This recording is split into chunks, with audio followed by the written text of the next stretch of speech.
চট্টগ্রাম বন্দর কর্মবিরতি দেওয়ার কারণে কোনো কার্যক্রম হইতেছে না। পুরা বন্দর খালি, একটা জাহাজও নেই এবং কি মানুষজনও নেই।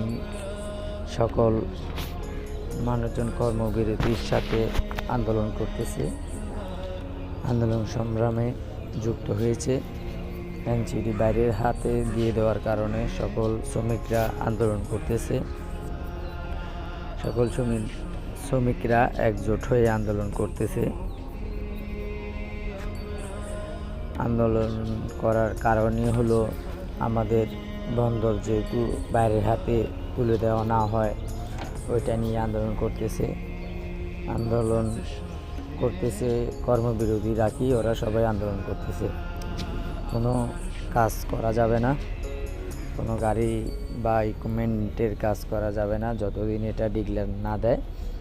বাইরের হাতে দিয়ে দেওয়ার কারণে ওরা সবাই একজোট হয়ে আন্দোলন করতেছে। দেখতেছেন কোনো মানুষজন নেই, পুরো নিঝুপ হয়ে আছে। চট্টগ্রাম বন্দর যেখানে শত শত গাড়ি চলতো, এখানে এখন নিঝুপ হয়ে পড়ে আছে পুরা বন্দর। আপনারা নিজেরাই দেখতে পারতেছেন, আমি দেখাইতেছি।